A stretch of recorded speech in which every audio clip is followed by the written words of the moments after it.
यह हरतालिका व्रत कथा शिवजी ने ही माँ पार्वती को सुनाई थी।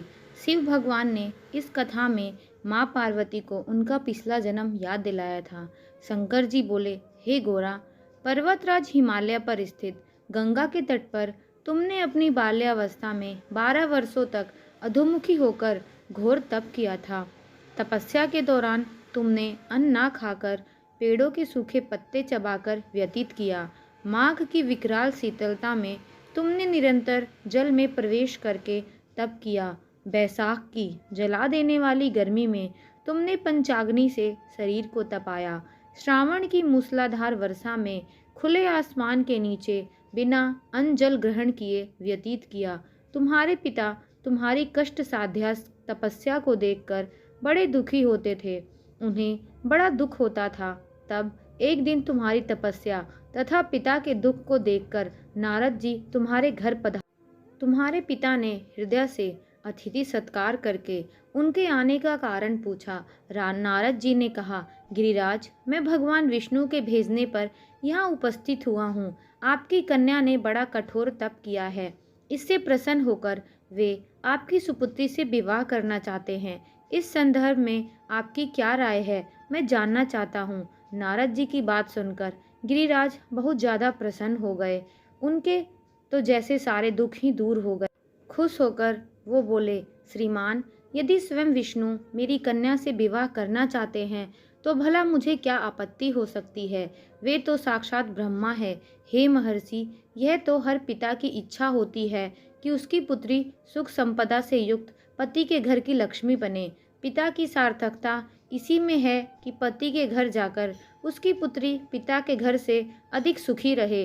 तुम्हारे पिता की स्वीकृति पाकर नारद जी विष्णु के पास गए और उनसे तुम्हारे ब्याह के निश्चित होने का समाचार सुनाया। मगर इस विवाह की बात जब तुम्हारे कान में पड़ी तो तुम्हारे दुख का ठिकाना ना रहा। तुम्हारी एक सखी ने तुम्हारी इस मानसिक दशा को समझ लिया और उसने तुमसे उस दुख का कारण जानना चाहा। तब तुमने बताया, मैंने सच्चे हृदय से भगवान शिव शंकर का वरण किया है, किंतु मेरे पिता ने मेरा विवाह विष्णु जी से निश्चित कर दिया। मैं विचित्र धर्म संकट में हूँ। अब क्या करूँ? प्राण छोड़ देने के अतिरिक्त अब कोई भी उपाय शेष नहीं बचा है। तुम्हारी सखी बड़ी ही समझदार और सूझबूझ वाली थी।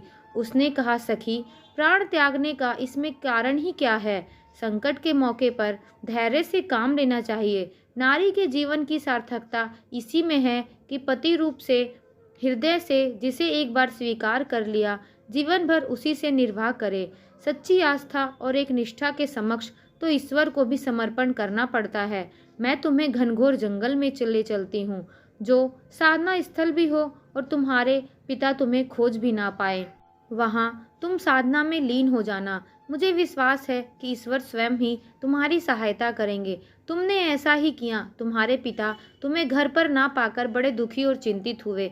वे सोचने लगे कि तुम न जाने कहाँ चली गई। मैं विष्णु जी से उसका विवाह करने का प्रण कर चुका हूँ।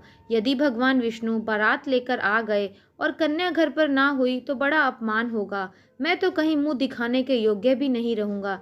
यही सब सोचकर गिरिराज ने जोर शोर से तुम्हारी खोज शुरू करवा दी। इधर तुम्हारी खोज होती रही और उधर तुम अपनी सखी के साथ नदी के तट पर एक गुफा में मेरी आराधना में लीन थी। भाद्रपद शुक्ल तृतीया को हस्त नक्षत्र था। उस दिन तुमने रेत के शिवलिंग का निर्माण करके व्रत किया। रात भर मेरी स्तुति के गीत गाकर जागी। तुम्हारी इस कष्ट साध्य तपस्या के प्रभाव से मेरा आसन डोलने लगा। मेरी समाधि टूट गई। मैं तुरंत तुम्हारे समक्ष जा पहुंचा और तुम्हारी तपस्या से प्रसन्न होकर तुमसे वर मांगने के लिए कहा। तब अपनी तपस्या के फल स्वरूप मुझे अपने समक्ष पाकर तुमने कहा, मैं हृदय से आपको पति के रूप में वरण कर चुकी हूँ। यदि आप सचमुच मेरी तपस्या से प्रसन्न होकर आप यहाँ पधारे हैं तो मुझे अपनी अर्धांगिनी के रूप में स्वीकार कर लीजिए। तब मैं तथास्तु कहकर कैलाश पर्वत पर लौट आया। प्रातः होते ही तुमने पूजा की समस्त सामग्री को नदी में प्रवाहित करके अपनी सहेली सहित व्रत का पारण किया। उसी समय अपने मित्र बंधु व दरबारियों सहित गिरिराज तुम्हें खोजते खोजते वहां आ और तुम्हारी इस कष्ट साध्य तपस्या का कारण तथा उद्देश्य पूछा। उस समय तुम्हारी दशा को देखकर गिरिराज अत्यधिक दुखी हुए और पीड़ा के कारण उनकी आंखों में आंसू उमड़ आए थे। तुमने उनके आंसू पोंछते हुए विनम्र स्वर में कहा, पिताजी, मैंने अपने जीवन का अधिकांश समय कठोर तपस्या में बिताया है। मेरी इस तपस्या का उद्देश्य केवल यही था कि मैं महादेव को पति के रूप में पाना चाहती थी। आज मैं अपनी तपस्या की कसौटी पर खरी उतर चुकी हूँ। आप क्योंकि विष्णु जी से मेरा विवाह करने का निर्णय ले चुके थे, इसीलिए मैं अपने आराध्य की खोज में घर छोड़कर चली आई। अब मैं आपके साथ इसी शर्त पर घर जाऊंगी कि आप मेरा विवाह विष्णु जी से ना करके महादेव जी से करेंगे। गिरिराज मान गए और तुम्हें घर ले आए। कुछ समय के पश्चात विधि विधान पूर्वक उन्होंने हम दोनों का विवाह सूत्र में बांध दिया। हे पार्वती, भाद्रपद की शुक्ल तृतीया को तुमने मेरी आराधना करके जो व्रत किया था, उसी के फलस्वरूप मेरा तुमसे विवाह हो सका। इसका महत्व यह है कि मैं इस व्रत को करने वाली कुंवारियों को मनवांछित फल देता हूँ। इसीलिए सौभाग्य की इच्छा करने वाली प्रत्येक युवती को यह व्रत पूरी एक निष्ठा और आस्था से करना चाहिए। इस पूरे प्रकरण में तुम्हारी सखी ने तुम्हारा हरण किया था, इसीलिए इस व्रत का नाम हरतालिका व्रत हो गया। इस व्रत से जुड़ी एक मान्यता यह भी है कि इस व्रत को करने वाली स्त्रियां पार्वती जी के समान ही सुखपूर्वक पति रमण करके शिवलोक को जाती हैं। तो भाग्यवती स्त्रियां अपने सुहाग को अखंड बनाए रखने और अविवाहित युवतियां मन मुताबिक वर पाने के लिए हरितालिका तीज का व्रत करती हैं। इस दिन व्रत करने वाली स्त्रियां सूर्योदय से पूर्व ही उठ जाती हैं और नहाकर पूरा श्रृंगार करती हैं।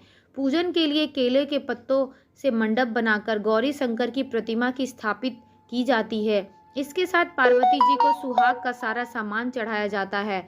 रात में भजन कीर्तन करते हुए जागरण कर 3 बार आरती की जाती है और शिव पार्वती की विवाह की कथा सुनी जाती है। इस व्रत के व्रती को शयन का निषेध है, इसके लिए इसे रात्रि में भजन कीर्तन के साथ रात्रि जागरण करना पड़ता है। प्रातःकाल स्नान करने के पश्चात श्रद्धा एवं भक्ति पूर्वक किसी सुपात्र सुहागिन महिला को श्रृंगार सामग्री, वस्त्र, खाद्य सामग्री, फल, मिष्ठान एवं यथाशक्ति आभूषण का दान करना चाहिए। रेत के शिवलिंग बनाए हैं तो उसका जलाशय में विसर्जन किया जाता है और खीरा खाकर व्रत को संपन्न किया जाता है। हर हर महादेव।